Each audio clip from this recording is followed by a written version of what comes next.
Gotta swallow. That's what she said. You know, I was gonna say something nice about him bringing me food, but you forget that. But anyways, let's get started with this tutorial. But anyways. Bro, should you begin the new Babyliss Low Pro FX ones? Dude, I'm not a barber, and why are you wearing a cowboy hat? Look, man, why you have a red beard? I can't help that. That's genetics. Exactly, bro. I'm a natural born cowboy, so. No, you're not. You're a natural born Mexican. But anyways, let's go ahead and begin this tutorial by beginning with the trimmer. And now this trimmer is not zero gap. That's why I'm easily going to be able to go in this angle to tap in and create my first initial guideline and really making sure that I stop right in the middle of the E. And now with my first initial guideline set in, I'm going to be following it up with the Babyliss shaver. I'm going to dig in at the very bottom, but notice how I'm not going to go all the way up to the line. I'm literally going to place my comb right on the line and shaver right underneath that. And essentially, that's going to create a section right in between those two areas. So once I have that section, I'm going to go back up to the line and go with the grain. And that's easily going to fade out that shaver line for me. Now I'm going to be following it up with my Babyliss FX clipper, opening the lever all the way. And at the beginning, I am going to be using the full blade on it, just sliding up and down to create my first section.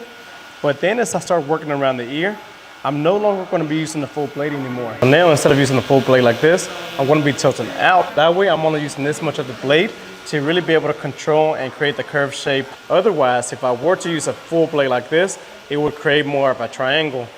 And with his head shape, the last thing you want to do is create a triangle, because then he's really going to look weird, because he already looks weird as it is. But you look weirder than me though with that cowboy hat on. He looks weird with that red beard he got on. You look weird with that mustache on. Oh, you like the stash? I do actually. So the stash is actually what made me a cowboy now. Like, I don't know, I just feel like the moment you keep the stash, you gotta have a cowboy hat on, bro. It doesn't make you any more or any less of a cowboy. That's how you know I'm a fake cowboy. Yes. Hell yeah. So with the lever about halfway open, I'm gonna be digging in, sliding halfway up that section that I originally created. But again, notice how close the blade really sits against the scalp. And with it sitting close against the scalp, I'm really able to close the lever all the way, dig in, and completely fade out the first initial guideline that I created. And that's exactly why I like to alternate between my Low Pro FX1s and my regular FX clippers. Because with this one having a thicker blade, I'm able to create my sections with this one. Such as with the number 1, lever all the way closed. To begin create my next section. And using the corner of the blade to really be able to create that curved shape all the way around. Still stopping about halfway down the ear. That way I don't end up digging too far in and giving them a narrow mohawk. Because you got to keep in mind, a burst fade is essentially a mixture of a mullet and a mohawk combined into one. Not a mullet, because we cut all the hair within this area and it's in the shape of a mohawk. But it's also not a mohawk because it's a lot wider in the back, which I'll show you that at the end. But anyways, once I create my section with the number 1, I'm going to be switching back into my Low Pro FX1s with the half guard and just use the corner of the blade to fade out the line in between the 0 and the number 1. Notice how I'm tilting it out all the way, meaning I don't have my blade sitting close like this no more. I'm literally at a 90 degree, 45 degree angle. I don't really know what angle that is because I sucked at math, but it's at an angle. And that's where you want it to go. That way you can work in one small designated area without pushing the fade up any higher. And now continuing with the number 2 on my Babyliss FX clipper, with the lever all the way open, I'm going to dig in, but this time I'm going to start blending into the top. So as I dig in and I work my way up the parotid ridge, I'm going to allow the parotid ridge to guide my clipper right off the head. That way, by going right off the head like this, I can create a square silhouette for him, and his head, once again, won't look too weird. So now essentially the number 2 helped us blend into the top. And now all we have left is a line right in between the number 1 and the number 2. What guard is going to take at the line in between the 1 and the 2? 1.5. Oh, 1.5. 1.5? 1.5. What the does that mean? 1.5. You. But anyways, if you do not have a 1.5 card, then you can always use the number 1 with the lever all the way open, and that's going to be equivalent to a 1.5 card, but it's still going to be offset a little bit to where it cuts a little bit shorter. So you're going to want to make sure that you use the acute angle like this to work in one small little section. Yeah. You're a cute angle. All right, but now with the fade. All right, now I have the rough draft. Hold on, let me. Back with the fade.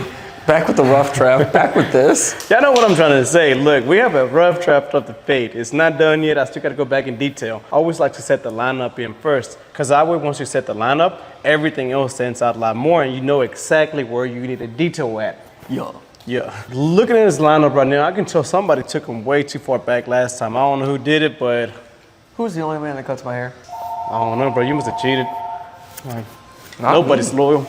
And once I have the vertical bar set in, I'm going to come back to the side and use the corner of my trimmer to really be able to create the curved shape. So essentially it's the same thing as using the clipper, right?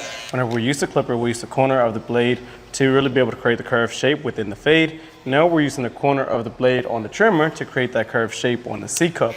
Yo. Yeah, if you're not familiar with the C-cup, then a C-cup is this little thing right here on the side of the sideburn. And again, you saw me do that in real time, and look how sharp the Babyliss Pro FX1s got it.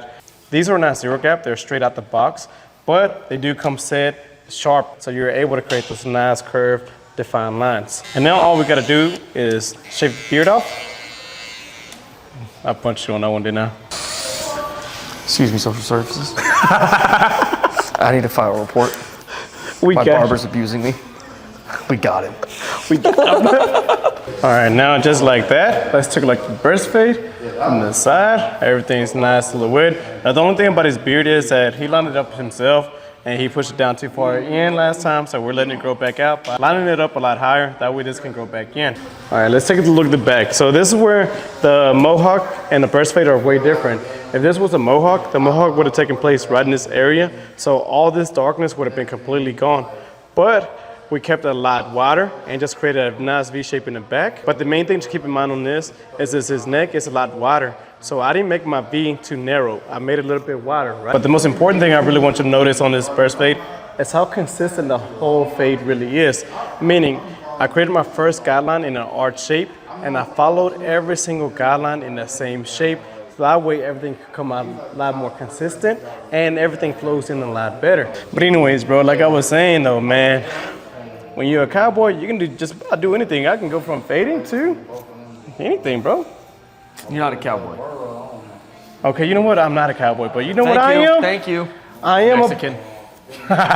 No, what I am is a barber with the right tools. So A Mexican barber with the right tools. a Mexican barber with the right tools at that. So, I mean, shout out to the Babyliss Pro FX1s. Should you get them? I don't know, but you saw the results of my fade, so that's up to you to decide. I can always come back tomorrow. Man, look at how fresh that fade's looking right now. Damn. I'll catch you later.